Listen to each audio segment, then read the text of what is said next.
Assalamualaikum semuanya. Sebelumnya saya ucapkan terima kasih karena masih terus mengikuti cerita bergambar di channel ini. Dan untuk kawan-kawan yang belum subscribe ke channel ini, dukung saya ya. Klik tombol subscribe dan klik logo lonceng untuk bisa berlangganan gratis di video cerita bergambar selanjutnya. Oke, sebagai imbalannya kali ini saya akan coba menggambar sekaligus bercerita tentang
Dua hari setelah kunjung mayat itu dilarung, Pak Dikusno mendadak meninggal tanpa sebab.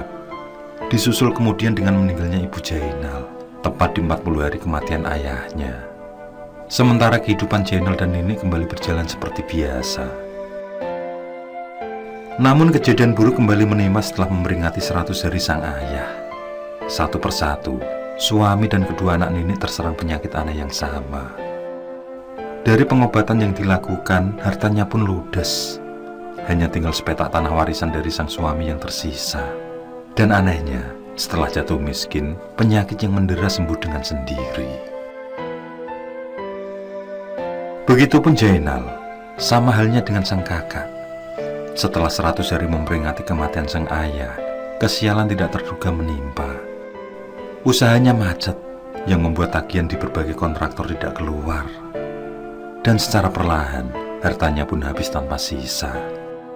Di usianya yang tidak muda lagi, dia harus memperbaiki kehidupan, memulai usaha untuk mencukupi kebutuhan dari nol. Tidak ada yang bisa disalahkan, karena Tuhan sudah memberi jalan yang nyata.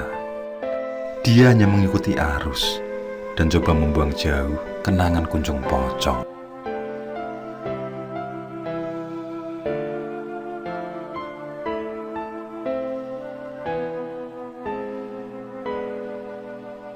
Hari terus berganti. Dengan kakinya yang pincang, Zainal coba menemui satu mandor ke mandor lain. Entah sudah yang keberapa kali hari ini ia mendatangi mereka. Namun hanya kata kasar yang ia dapatkan. Dengan mengiba, dia meminta seperti seorang pengemis agar semua tagihan dilunasi. Atau paling tidak dibayar beberapa persen saja. Tolonglah, aku benar-benar terpuruk saat ini. Ucapan itu yang selalu terlontar disertai wajah memelasnya. Namun tidak ada yang peduli.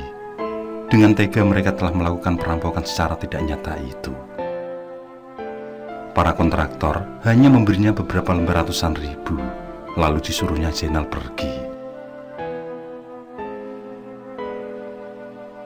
Lupakanlah mimpi tentang uangmu, dan jangan lagi kamu terlihat di proyekku. Justru pengusiran itu yang terjadi. Semua orang yang dikenal baik mendadak semua berbalik arah. Tidak ada satupun yang peduli keadaannya. Setelah hampir sehari dia berputar-putar, dengan rasa putus asa, pulanglah Zainal di senja itu. Sepanjang perjalanannya di trotoar, ia berpikir keras untuk mencukupi kebutuhan hidup. Semenjak semua aset yang dimilikinya disita bank, dia dan keluarga hidup terlunta-lunta. Sebenarnya ada niat untuk pulang ke kampung dan ikut kakaknya. Namun dia memilih tinggal di kolong jembatan, begitu tahu kakaknya juga dalam kesulitan ekonomi.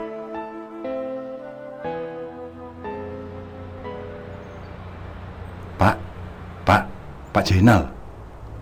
Ucapan itu membuatnya menghentikan langkah lalu menoleh. Tampak Dimas menepikan dan menghentikan laju mobil yang dikendarai. Lalu dia pun lekas turun menemui mantan bosnya. Dimas, apa kabarmu? Dimas langsung menjabat tangan Zainal dan menciumnya. Setelah sedikit melepas obrolan, Dimas mengajak masuk mobil. Dia akan mengantarnya pulang. Terima kasih Dimas, tapi biarlah aku jalan kaki saja. Zainal menolak tawaran itu. Dia merasa malu dengan keadaannya yang sekarang. Apalagi Dimas tahu bahwa semua kekayaan yang pernah dimiliki bersumber dari ritual sesat ayahnya. Dimas yang mengaku kalau akhir-akhir ini mencari keberadaan Zainal, memaksa agar masuk mobil untuk diantar. Sekalian dia ingin bertemu dengan Fatty dan Arum. Pada akhirnya Zainal tidak bisa menolak keinginan Dimas. Dia pun mengikuti Dimas masuk ke mobil. Obrolan pun berlanjut seirama laju mobil. Dimas bercerita banyak tentang kehidupannya, begitu tidak lagi bekerja pada Zainal. Pada waktu itu dia memahami sikap kasar Zainal saat memecatnya. Bahkan tanpa pesangon sepeser pun. Dia sangat tahu kala itu Zainal diambang kebangkrutan. Sehingga kemelut yang datang membuat emosi yang berlebih. Semenjak itu, Dimas tidak lagi pernah bertemu dengan Zainal. Dan dia lebih memilih membangun rumah makan di pinggiran kota. Tepatnya di sisi sebuah pabrik yang masih satu lahan dengan rumahnya. Dari situlah dia mampu bangkit dalam perekonomian keluarga. Bukan hanya menyediakan makan bagi para karyawan pabrik maupun pengunjung yang lewat, namun dia semakin berjaya dengan usaha nasi catering. Dalam jarak beberapa bulan, pelanggan semakin banyak karena masakannya dianggap enak. Racikan bumbu istrinya cocok di lidah para penikmat. Yang dari situ, Dimas mampu membeli sebuah mobil meski lewat cicilan. Dia selalu dihantui rasa ingin bersua dengan Zainal. Dimas yang merasa berhutang budi seakan terpanggil untuk membantu mantan bosnya itu. Memang Zainal merupakan seorang yang banyak berjasa baginya, di mana ketika orang tuanya memutuskan untuk bercerai, Dimas merasa terpuruk dalam hidup. Baik ayah maupun ibunya tidak ada yang peduli dengan perasaan hancur yang didera. Hal itu berimbas pada pendidikannya. Dimas yang sewaktu itu duduk di bangku kelas 2 SMA sering bolos dan terjebak dalam pergaulan bebas yang berujung ketergantungan pada obat-obat terlarang. Kehidupannya memang benar-benar semakin rumit. Begitu perceraian orang tuanya diputuskan, di saat itu pula dia dikeluarkan dari sekolah, sehingga membuatnya terlunta-lunta di jalanan. Kecanduan akan obat-obatan membuatnya menghalalkan segala cara untuk mendapatkan uang. Dan dia mengambil resiko besar sebagai seorang pencuri sepeda motor. Dengan berbekal nekat, dia mulai hal kotor itu. Secara kebetulan, di hari naasnya, dia ditolong oleh Zainal, yang waktu itu dia dikejar massa saat ketahuan dalam aksinya. Zainal bersama Fatty hendak pulang usai belanja di plaza, dikejutkan dengan Dimas yang bersembunyi di jok belakang mobil. Hei, siapa kamu? Dimas hanya menggigil ketakutan sambil memohon. Tolonglah saya, ucapnya memelas. Zainal yang tidak berteriak meminta tolong pada orang-orang di luar mengurungkan niatnya saat melihat wajah iba Dimas. Baik Zainal maupun Fatty sama-sama menutup kaca jendela mobil dan membiarkan beberapa orang yang mengejar Dimas berlalu. Dibawalah Dimas ke rumah Zainal. Dengan tegas, Zainal menyuruh agar Dimas menceritakan tentang dirinya. Dari situlah Rasa peduli ditunjukkan oleh Zainal juga Fethi. Meski Dimas bukan siapa-siapa bagi mereka, tapi Zainal melakukan sesuatu hal yang akan selalu diingat oleh Dimas. Lelaki itu memberikan terapi khusus agar Dimas sembuh dari kecanduan. Dilanjutkan kemudian dengan mengantarnya pulang kembali ke rumah, yang mana ibunya menjadi hak asuh atas dirinya. Saat bertemu dengan ibu Dimas, yang saat itu menjadi wanita malam, rasa peduli kembali ditunjukkan oleh Zainal. Dia mampu menyadarkan ibu Dimas hingga menerima sang anak dengan penuh kasih. Lalu dengan rela, si ibu menanggalkan pekerjaannya. Tampak penyesalan yang mendalam mengiringi pertaubatan sang ibunda. Saat itu, Zainal memaksa Dimas agar melanjutkan sekolahnya. Dengan seluruh biaya ia yang menanggung. Namun melihat kondisi ibundanya yang mendadak sakit-sakitan, membuat Dimas menolak keinginan Zainal. Dia lebih memilih merawat sang ibu sambil bekerja. Dan dari upah itu, nantinya akan dipergunakan sebagai biaya pengobatan. Dan Zainal pun memberikannya pekerjaan. Bagi Dimas, dia terlalu banyak berhutang budi pada Zainal. Semenjak ibunya meninggal dunia, dia menganggap keluarga Zainal sebagai keluarganya sendiri. Sehingga dia selalu patuh apapun perintah dari Zainal. Dalam hatinya berjanji akan membalas budi pada Zainal di suatu waktu. Dan di hari ini, dia merasa beruntung bisa bertemu kembali dengan Zainal. Kabar semakin terpuruknya mantan bosnya itulah yang membuatnya memburu keberadaan Zainal. Jika memungkinkan, inilah saatnya dia akan membalas budi.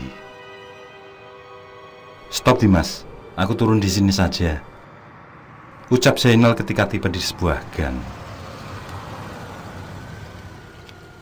Disusul kemudian terdengar bunyi perut Zainal yang keroncongan, menandakan kalau sedang lapar. Memang seharian dia berkeliling tanpa singgah untuk makan. Hanya tanpa merasa sungkan, dia meminta segelas air putih saja setiap kali melihat warung. Nafsu makannya hilang. Dimas yang melihat wajah pucat Zainal kembali melajukan mobil. "Dimas, kemana kita?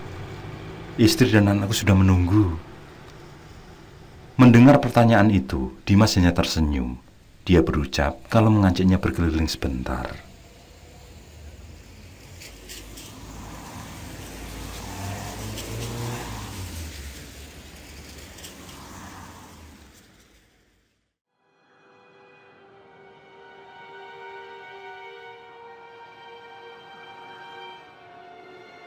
Dengan menenteng makanan, Zainal melangkah menyusuri jalanan. Dia minta turun di sebuah gang pada Dimas. Sengaja dia tidak mengajak Dimas untuk menemui anak istrinya, meski Dimas begitu memaksa. Dia tidak mau melibatkan orang lain dalam kesusahan yang dijalani. Dia pun memberi sebuah alamat palsu pada Dimas. Namun tanpa disadarinya, Dimas yang seolah benar-benar pulang ternyata punya niat lain. Dia yang tahu kalau dibodohi dengan alamat tidak jelas, mengikuti kemana sebenarnya Zainal tinggal. Yang setelah Zainal masuk gang, Dimas putar balik dan memarkir mobilnya agak jauh. Dugaannya benar, dia melihat Zainal keluar dari gang, lalu menyusuri jalan mengarah ke jembatan kota. Beruntung, Dimas tidak berpapasan yang membuatnya ketahuan. Dimas terus mengikuti langkah pincang Zainal dari jarak agak jauh, dan hatinya sangat terenyuh saat melihat mantan bosnya berbaur dengan para gembel di bawah jembatan. Tampak pula Fethi dan Arum sedang menunggunya di sana. Bagaimana, Bang? Apa ada hasil? Fethi bertanya pada suaminya penuh harapan. Sambil meletakkan bungkusan plastik, Zainal menggeleng lesu. "Makanlah," suruh Zainal yang kemudian duduk bersama keluarganya. Sesaat kemudian, dia yang hendak mengunus uang pemberian para mandur untuk dihitung, dikejutkan dengan kemunculan Dimas. "Dimas?" Suara Fethi separuh tercekat di tenggorokan. Dimas berdiri menatap mereka dengan mata berkaca-kaca. Hatinya teriris. Orang sebaik Zainal harus menerima kenyataan sepahit itu. Dan sudah pasti berdampak pada nasib Arum. gadis belia itu pasti berhenti dari sekolahnya. Sekejap kemudian, Dimas membaur dengan mereka. Dia pun menceritakan tentang usaha yang dirintis, yakni usaha rumah makan dan usaha catering nasi yang mulai lancar. Kemudian tanpa ragu-ragu, dia mengajak Zainal bersama keluarga untuk menjadi bagian dari usahanya tersebut. Sekalian saja kalian tinggal di rumahku, atau bisa juga aku buatkan ruangan di rumah makan untuk kalian tinggali. Aku harap Pak Zainal dan Ibu, juga kamu Arum, berkenan ikut denganku, tutur Dimas. Bak hujan di tengah kemarau panjang, Fetty dan Arum berbunga-bunga. Berbeda dengan Zainal yang masih merasa malu. Namun bagaimanapun, itu adalah jalan terbaik untuk masa depan putrinya. Apalagi kondisinya yang cacat dan usianya sudah tidak muda lagi. Tentu tidak ada seorang pun yang mau menjadikannya sebagai pekerja. Baiklah Dimas, kami akan ikut denganmu. Semoga kamu dan keluargamu tidak terbebani, ucap Zainal menepis keraguan. Dimas tersenyum senang. Dia pun menyuruh agar segera berkemas, dan malam itu juga segera berangkat. Apa istrimu sudah kamu beritahu? Tanya Fetty agak khawatir. Tenanglah Bu, Runi pasti ikut dengan keputusanku, jawab Dimas meyakinkan.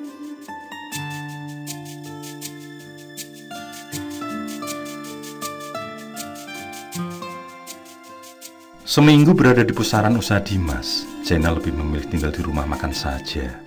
Mereka merasa lebih tenang dan lebih nyaman berada di sana. Keluarga Zainal juga mampu berbaur dengan karyawan lain. Meski ditunjuk sebagai atasan, namun sikap Zainal maupun Fetty tetap rendah hati. Mereka selalu membantu setiap kali ada pekerjaan yang telah dilakukan oleh para karyawan, sehingga membuat tidak ada jarak antara pelayan maupun atasan.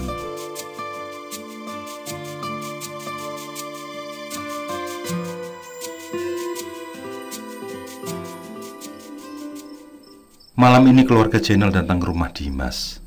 Sengaja Dimas mengundang ke rumahnya karena ada hal penting yang akan dibahas. Obrolan santai bergulir di antara mereka. Runi, istri Dimas, tampak menunjukkan keakraban. Sementara Mesti, anak satu-satunya Dimas, berada di dapur menyiapkan minum dan makanan kecil. Apa yang hendak kamu sampaikan, Dimas? Tanya Fetty memulai perbincangan serius. Dimas terdiam sejenak, lalu mulai mengutarakan maksudnya. Dia berniat esok hari mengajak Arum ke sekolah. Dia berharap Arum mau kembali bersekolah dimanapun yang dia inginkan. Tentu hal itu membuat Arum gembira. Memang itu menjadi keinginan terbesarnya selama ini. Dan apa yang tidak dipikirkan ayahnya justru dilakukan oleh Dimas. Terima kasih banyak Pak Le, ucap Arum menyimpan kegirangan. Selanjutnya Dimas menuturkan tentang rencana membuka cabang usahanya di beberapa titik kota, yang rencananya esok hari dia akan mengajak Zainal meninjau lokasi. Tentu saja setelah mendaftarkan Arum. Dalam keseriusan itu, mereka dikagetkan dengan suara terbantingnya benda dari kaca, yang disusul teriakan Mesti. Saat semua bersiap berhamburan menuju dapur, datanglah Mesti dengan wajah tegang. Ada apa, Mesti? Itu, Bu. Ada pocong. Jawaban itu membuat semua terkejut, terutama keluarga Zainal. Seketika ingatan mereka menghujam ke masa-masa mengerikan, di mana hantu menyeramkan itu mendatangi mereka, bahkan sampai merenggut nyawa Nilam. Mesti, apa maksudmu? Kali ini Dimas yang tampak gusar ingin memperjelas perkataan Messi. Dengan raut ketakutan, Mesti menceritakan kejadian seram yang baru saja dialami. Saat dia mengaduk kopi milik Zainal, dia mencium aroma busuk yang menyengat, yang membuatnya merasa mual dan ingin muntah. Beberapa kali pandangannya mengarah di sekitar dapur, namun tidak ditemui sesuatu yang mencurigakan. Tidak ada bangkai maupun masakan busuk di sana. Kegiatan pun kembali dilakukan dengan cepat. Saat dia berbalik, hendak melangkah membawa minuman, sosok pocong terlihat tepat di hadapannya. Sosok tersebut berwujud terbungkus kain mori sampai leher, sedangkan kepalanya berwujud tengkorak. Matanya yang sangat gelap membuatnya hampir pingsan. Seketika itu, nampan di tangannya jatuh, hingga remuklah semua minuman. Disusul kemudian raibnya pocong tersebut. Mendengar penjelasan itu, semua segera beranjak menuju dapur. Tidak ternampak ada pocong, juga tidak tercium aroma bangkai. Yang terlihat hanya pecahan kaca dan warna hitam kopi berceceran di lantai. Apa kamu yakin dengan apa yang kamu lihat? Roni bertanya meyakinkan. Bener kok, Bu. Jelas sekali pocong itu muncul di hadapanku. Melihat keganjilan tersebut, membuat Jainal buru-buru berpamitan. Dia tidak mau membahas lebih banyak lagi tentang sosok pocong tersebut, karena hanya akan membuka luka di hatinya. Berbeda dengan Dimas yang merasa cemas. Pikirannya kalut dengan apa yang baru saja terjadi, karena selama ini tidak pernah sekalipun ada kejadian mistis di rumah. Namun saat Jainal beserta keluarganya bertamu, mengapa hal ganjil itu muncul? Apakah ini suatu kebetulan? Ataukah masih ada yang belum tuntas dengan Jainal? Mas, apa kejadian tadi ada hubungannya dengan Pak Zainal? Runi bertanya saat Jainal dan anak istrinya sudah tidak kelihatan. Entahlah, semoga tidak terjadi hal buruk pada kita. Dimas menjawab dengan penuh harapan. Dia ingat betul cerita dari Pak Dekasno, yang mana pesugihan yang dilakukan ayah Zainal adalah jenis pesugihan yang telah diwariskan. Namun bukankah kunjung pocong itu sudah dilarung? Berbagai tanda tanya muncul di benak Dimas. Dan semua akan mentah karena Pak Dekasno sudah tiada. Tidak ada lagi yang dimintai jawaban pasti. Setiba di rumah makan yang menjadi tempat tinggalnya, Jainal dan Fatih masih merasakan hal ganjil. Rasa trauma akan sosok menyeramkan kembali menghantui. Karena selama ini, selama dia dalam keterpurukan, tidak pernah sekalipun ternampak pocong tersebut. Dan dia yakin, apa yang dilihat oleh Mesti adalah sosok yang sama dengan sosok yang pernah mendatangi keluarganya. Sudahlah, Mas. Kita berdoa saja. Semoga tidak ada hal buruk yang terulang, ucap Fatih.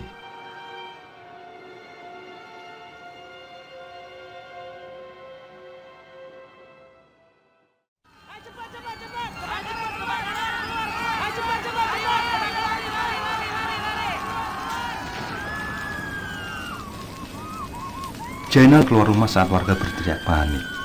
Dia bersama anak istrinya berdiri agak jauh, begitu mampu keluar dari kepungan api. Menyaksikan kobaran si jago merah melahap rumah makannya tanpa ampun. Dan rupanya kejadian itu menimpa juga di rumah Dimas. Rumah yang berjarak sekitar 200 meter itu juga dipenuhi kobaran api. Jainal sangat panik saat tidak melihat Dimas ataupun anak istrinya terlihat di sekitar. Hei, Arum! Mau kemana kamu? Fatih berteriak saat tiba-tiba Arum berlari ke arah kerumunan di rumah Dimas. Yang disusul Jainal dan Fatih. Gadis belia itu mencari keberadaan keluarga Dimas. Tampak ketegangan teramat sangat saat tidak ditemui satupun berada di sekitaran. Di antara kegaduhan itu, samar-samar Arum mendengar suara minta tolong. Yang setelah dipastikan, ternyata suara tersebut bersumber dari dalam rumah. Ya Allah! Situasi semakin mendebarkan. Mobil pemadam yang ditunggu pun belum juga terlihat. Mendadak Arum berlari menuju kobaran api. Seperti kesetanan, dia menuju samping rumah Dimas hendak masuk ke dalam. Arum, jangan lakukan, nak. Jangan! Teriakan Fatih membuat semua mata mengarah pada Arum.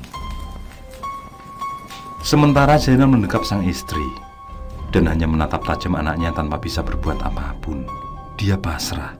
Bibirnya bergetar melihat kejadian buruk yang mendadak. Dekapannya pada Fatih semakin kuat saat Arum nekat masuk ke dalam, menembus pintu dan menghilang di antara panasnya api. Mas, anak kita, Mas. Suara Parvati disusul munculnya 4 mobil pemadam yang dengan sigap menyuruh kerumunan menjauh, lalu bersiap melakukan tugas di 2 lokasi kebakaran.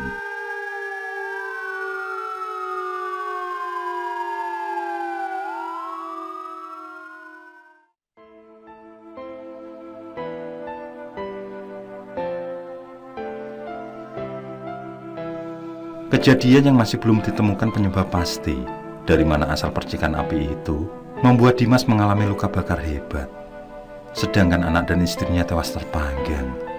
Semua harta yang dimiliki pun ludes dalam semalam. Kini dia menunggu lukanya kering untuk mendatangi makam orang-orang kesayangannya.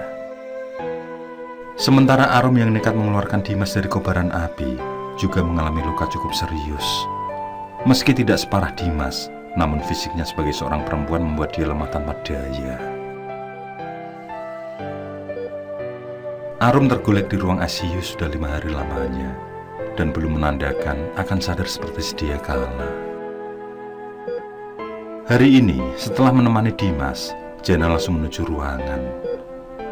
Dia langsung memakai baju khusus dan masuk ke dalam ruangan, menyusul istrinya yang sudah berada di dalam.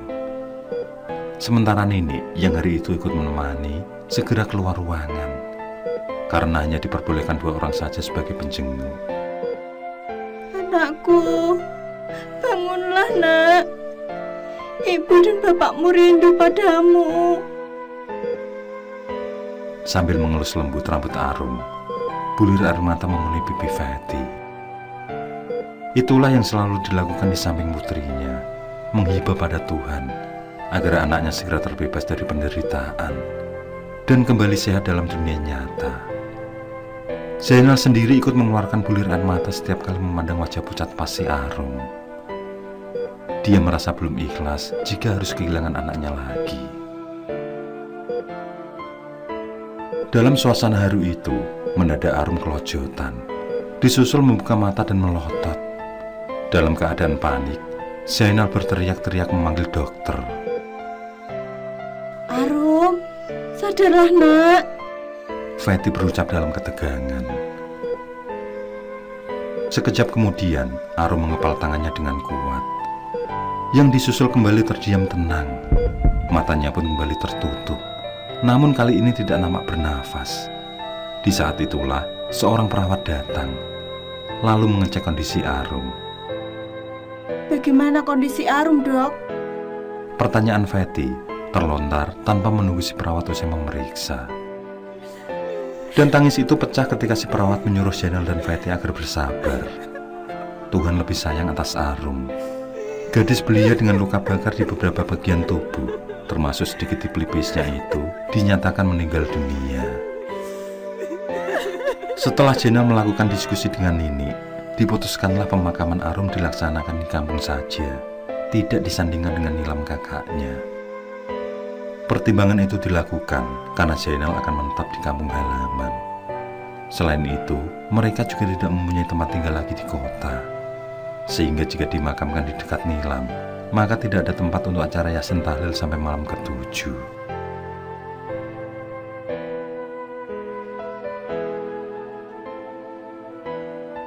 Maaf Dimas, aku harus mengurus pemakaman putriku. Insya Allah, seminggu lagi aku akan kembali menemani kamu, ucap Zainal pamit pada Dimas. Dimas yang masih penuh balutan kain kasam memandang Zainal dengan kesedihan. Dia ingat bagaimana saat Arum masuk menyadarkan dia yang shock, yang dengan berani menembus kobaran api, mencari jalan keluar baginya. Dimas hanya mampu mendoakan dalam hati, semoga terang ditemui oleh Arum. Dengan memakai mobil ambulan, maka perjalanan pun lebih cepat sampai ke kampung. Hanya sekitar 2 jam saja perjalanan itu dilalui. Begitu jenazah tiba, langsung disambut oleh suami dan anak Nini, juga beberapa kerabat dan tetangga mereka. Setelah melakukan banyak pertimbangan, malam itu juga upacara pemakaman segera dilaksanakan. Begitu semua perlengkapan kematian sudah siap, jenazah Arum dimandikan, lalu dilakukanlah pembungkusan mayat pada kain mori. Namun suatu hal tidak terduga terjadi. Saat selesai melakukan ritual tersebut, mendadak Arum tersedak, yang tentu membuat beberapa orang di sekitarnya menjadi kalang kabut. Mereka berhamburan keluar ruangan, kecuali Pak Modin yang masih tenang sambil membaca doa. Zainal dan Fatty yang masih sangat berduka langsung masuk ke tempat jenazah Arum. Dan memang benar, atas kuasa Tuhan, Arum kembali bernafas. Yang terlihat sangat aneh adalah tentang luka bakar yang dialami. Semua itu tidak ternampak sedikit pun. Padahal selama seminggu berada di rumah sakit, beberapa luka di tubuhnya itu masih belum mengering. Ibu, Bapak, apa yang terjadi padaku? Mengapa aku dibungkus kain mori seperti orang mati, Pak? Mendengar Arum berucap, seketika kedua orang tuanya mengucap syukur. Mereka merasa yakin betul kalau anaknya memanglah hidup, benar-benar kembali ke dunia. Dan kali ini bukan tangis duka yang terdengar, namun tangis bahagia. Allah telah menunjukkan kebesarannya tentang mati suri. Dan malam itu Pak Modin menjelaskan tentang hal yang terjadi dari sudut pandang Islam sebagai agama beliau, di mana mati suri merupakan kondisi manusia yang dianggap sudah mati, tetapi sejatinya belum. Di dalam Islam, memang tidak dibahas secara detail, namun ditafsirkan oleh para imam, sebagaimana terdapat dalam ayat Al-Quran pada surat Az-Zumar ayat 42. Mereka berpendapat bahwa sedikit arti yang terkandung, yakni dia melepaskan jiwa yang lain sampai waktu yang ditetapkan. Itulah yang diyakini sebagai mati suri. Sedangkan di dalam hadis qudsi dijelaskan bahwa kematian merupakan pintu penghubung antar dua alam, yaitu alam dunia dan alam akhirat. Setiap orang yang mati pasti melewati pintu tersebut. Namun atas kuasa Tuhan, ada seseorang yang mampu melihat pintu kematian, namun tidak melewatinya. Dia hanya melayang-layang dan mampu melihat hal mengerikan di balik pintu yang terbuka. Namun pada akhirnya ada cahaya yang menuntun menghindar dari pintu tersebut, sehingga kembalilah dia pada dunia nyata. Dan hal itulah yang dialami oleh Mbak Arum. Pak Modin menyelesaikan pituturnya. Semua masih diam menyimak cerita itu, yang kemudian Zainal berdiri meminta maaf karena telah merepotkan.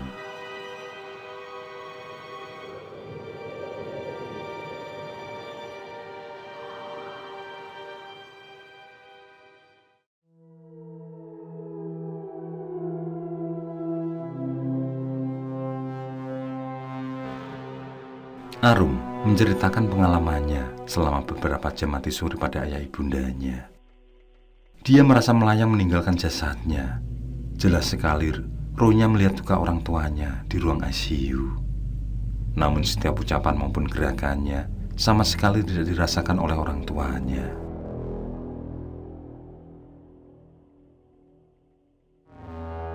Dalam keadaan yang serba aneh itu, dia seperti terhembas badai yang kemudian melesat sangat cepat hingga sampai di satu tempat entah di mana. Tempat tersebut hanya remang, tidak ada cahaya terang. Terdengar sangat jelas suara pekik kesakitan yang disusul suara meminta ampun. Arum bangkit lalu berkeliling dengan kebingungan. Dia susuri tempat itu yang ternyata adalah hamparan tanah tandus yang tiada batas. Dalam rasa takut, dia dikejutkan dengan melihat sosok kakeknya, Pak Jumaid. Meski agak jauh dan memakai jubah serba hitam, namun dia melihat kalau itu memang kakeknya. Tampak tangan dan kakinya terlentang, sementara masing-masing dari telapak berlumuran darah, karena ada kayu besar berbentuk paku yang tertancap. Setiap beberapa detik, sebuah batu besar berapi menghunjam perutnya hingga hancur lebur. Seketika dia menjerit kesakitan dan meminta ampun. Setelah itu, bentuk tubuhnya kembali utuh. Kejadian itu terus berulang dan membuat Arum menjadi iba bercampur ngeri. Dia pun melangkah hendak membantu melepas pasungan Pak Jumaid. namun sebuah tangan kekar menarik tangannya. Tampak seorang lelaki tua dengan seekor harimau belang putih menghentikan langkahnya. Entah siapa sosok tersebut, yang pasti seumur hidup Arum belum pernah bertemu ataupun melihatnya. "Uruslah dirimu sendiri," ucapnya menggema. Lelaki tua dengan pakaian serba putih berjanggut panjang itu memegang tangan Arum dengan kuat. Dan dari genggaman itu, Arum merasakan getaran kuat merasuk tubuhnya. Seolah ada kekuatan dahsyat yang menjelar masuk ke setiap urat nadi. Dan seketika itu pula, sinar terang muncul di sisi kanannya. "Pulanglah," lelaki tua itu berucap sambil melepas genggaman tangan. Dengan nafas memburu, Arum melihat ke arah Pak Jumaid. Kakeknya itu sangat menderita. Namun bukan Pak Jumaid saja yang eruhnya terpasung di sana. Tampak sangat banyak orang yang tidak kenal berjejer pula di sekitar.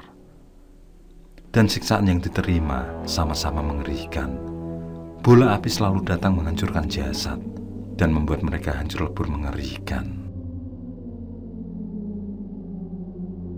Dalam suara yang sangat menyayat dari orang-orang itu, Arum mendengar lebih kuat bacaan doa. Disusul dengan air yang sangat sejuk menyiram badannya, seolah membersihkan setiap luka di sekujur tubuhnya. Dan di saat tetesan air itu berhenti, jiwanya terasa sangat tenang. Di saat itulah sang kakek menuntunnya untuk berjalan menuju cahaya. Begitu menembus sinar putih itu, dia seakan terperosok ke dalam jurang. Melesat menukik sangat cepat, yang kemudian dia tersedak, penuh kebingungan saat melihat tubuhnya berbalutkan mori. Sungguh, Allah yang berkuasa atas makhluknya. Fatty berucap di akhir kisah Arum. Semenjak saat itu, Zainal beserta keluarga ikut tinggal bersama kakaknya di kampung, memulai hidup baru dengan suasana pedesaan. Mereka tidak lagi ke kota, tinggal bersama Dimas yang sudah mulai sembuh. Dan untuk hidup, Fatty membuka warung makan sejajar dengan rumah Nini.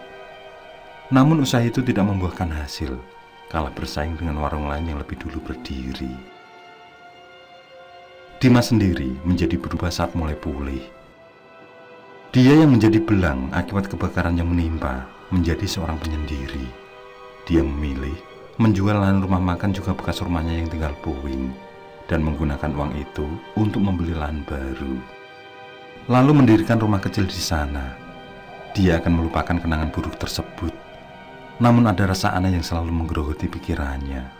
Dia merasa ganjil atas apa yang menimpa keluarganya. Yang selalu membayang adalah kejadian di malam sebelum kebakaran. Dimulai dari penampakan pocong yang dilihat almarhum putrinya. Kemudian setelah kepulangan Zainal, dia juga melihat penampakan pocong yang sama. Sosok itu muncul saat dia di kamar mandi. Tiba-tiba bau busuk menyengat, dan ada gumpalan secar kain mori tergeletak di lantai. Saat Dimas hendak mengambilnya, di saat itulah sosok pocong menampakkan wujud. Meski hanya terdiam di sudut ruangan, dan hanya beberapa detik saja kemunculannya, namun membuat Dimas diselimuti ketakutan. Dia pun menuju kamar. Di dalam kamar, dia simpan sendiri rasa ngerinya. Dan beberapa saat setelah terlelap, kobaran api mendadak memenuhi ruangan. Dimas terheran, karena istrinya sama sekali tidak bergerak. Berulang kali dia membangunkan, namun Runi tidak juga bangun. Kepanikan itu disusul dengan jeritan Mesti di kamar sebelah. Dia pun membopong istrinya untuk menuju kamar si anak. Tapi pintu kamar tertutup rapat. Dia tendang sekuat apapun tidak juga terbuka. Teriakan Mesti semakin melemah dan semakin hilang. Saat Runi direbahkan di lantai, gumpalan kayu yang membara menimpa tubuh istrinya. Dimas hanya mampu berteriak minta tolong. Saat kobaran api memangsa tubuhnya, datanglah Arum. Dengan gigih, gadis belia itu mampu membuka pintu kamar dan membawanya keluar. Dimas selalu teringat kejadian yang merenggut nyawa keluarganya itu, dan dia semakin merasa kalau keluarga Zainal adalah penyebab dari semuanya.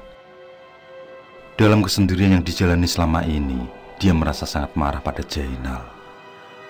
Perasaan iba yang dulu pernah ada berganti kebencian yang mendalam.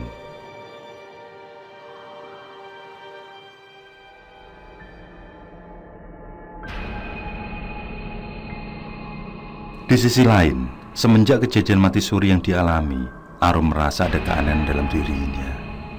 Dia mampu melihat makhluk-makhluk tak kasat mata, juga bisa merasakan firasat akan sesuatu menjadi lebih tajam. Namun dia belum mampu mengendalikan kekuatan yang dimiliki. Terkadang dia sakit demam saat melihat sosok menyeramkan. Hal yang paling sering ditemui adalah kemunculan pocong yang dulu pernah dilihatnya. Sosok menyeramkan itu terlihat beberapa kali di sekitar rumah, yang mana sosok itu seolah mengawasi pergerakan ayahnya. Dan diketahui, karena kemunculan pocong itu membuat warung makan miliknya sepi, yang berbuntut tutup karena tidak ada pembeli. Anehnya, kesialan itu juga menimpa keluarga budenya. Sejak Jainal ikut di sana, mereka merasa selalu sial dalam pekerjaan, sehingga tidak ada pemasukan untuk memenuhi kebutuhan keluarga. Tidak mau hal itu berlarut, Arum berpikir keras untuk menyelesaikan semua masalah keluarganya.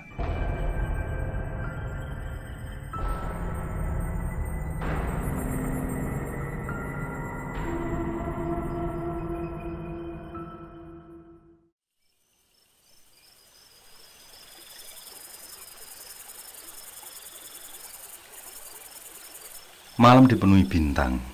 Tepat tengah malam, Arum terduduk di sebuah batu besar di ujung sebuah sungai. Di sanalah dia bertujuan untuk mengakhiri semua masa kelam keluarganya.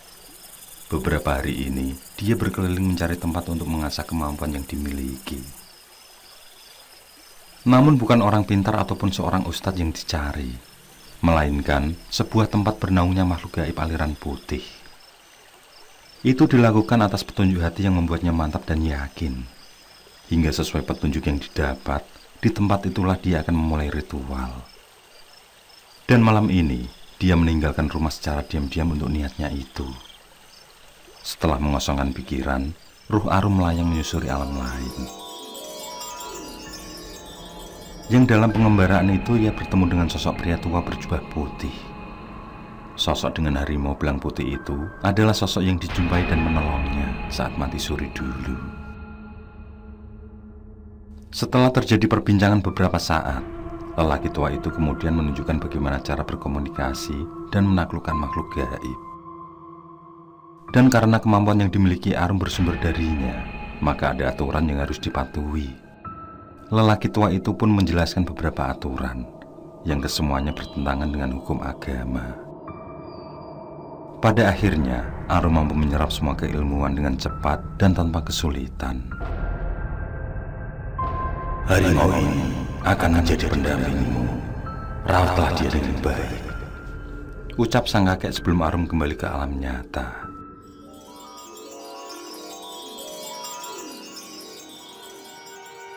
Dari perjalanan gaib di malam itu, membuat Arum menguasai segala hal tentang gaib.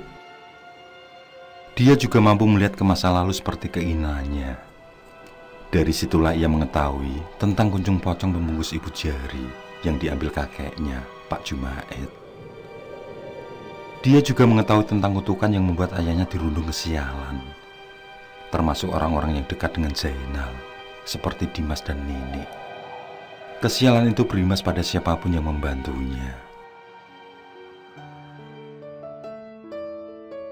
Atas izin dari Sang Pencipta, pada akhirnya Arum mampu mengembalikan kebahagiaan keluarganya. Itu terjadi setelah dia bersama ayah dan ibunya menemui anggota keluarga Pak Darman. Dialah orang yang meninggal di hari Selasa Kliwon, dan kunjung pocong serta ibu jarinya dicuri oleh Pak Jumaid. Yang setelah semua memaafkan, Arum meminta izin untuk mengembalikan apa yang diambil oleh kakeknya. Makam pun kembali dibongkar. Memang terlihat kain mori yang belum dimakan rayap acak-acakan. Juga nampak sobek di bagian atasnya. Setelah itu, kunjung pocong yang di dalamnya terdapat ibu jari ditaruh di atas kain mori tersebut. lalu digelar kain mori baru di atasnya. Dilarung dimanapun, kunjung ini akan tetap ada. Hanya cara inilah yang mampu melenyapkan kutukan itu, yakni menyatukan dengan jasadnya. Ucap Arum sesuai ritual terakhir.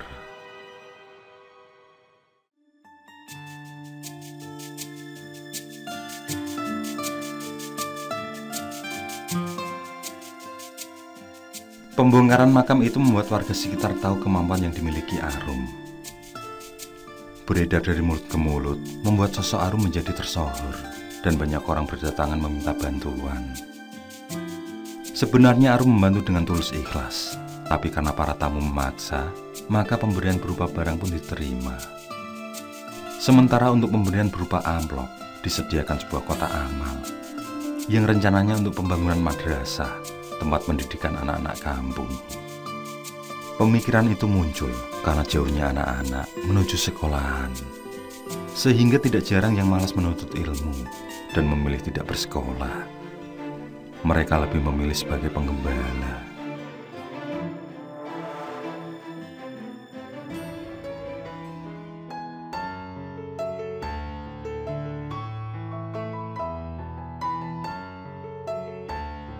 Lambat laun, kehidupan Arum menemui titik terang kebahagiaan. Dia juga membawa Dimas ke kampungnya, yang kelak digadang ikut mengisi kegiatan di madrasah yang sedang dalam proses pembangunan.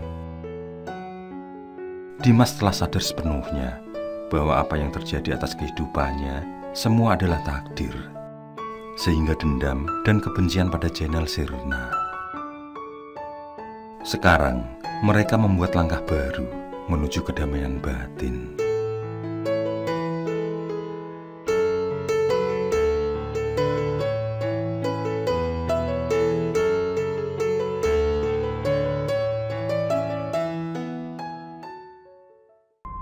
Oke, saya kira cukup cerita kali ini. Untuk cerita-cerita lainnya, silahkan buka di bagian video dalam channel ini, di playlist cerita bergambar. Sekali lagi terima kasih ya. Jangan lupa like, komen, share juga boleh. Dan untuk yang belum subscribe, langsung klik tombol subscribe. Semangat berkarya. Akhirul kalam. Wassalamualaikum warahmatullahi wabarakatuh.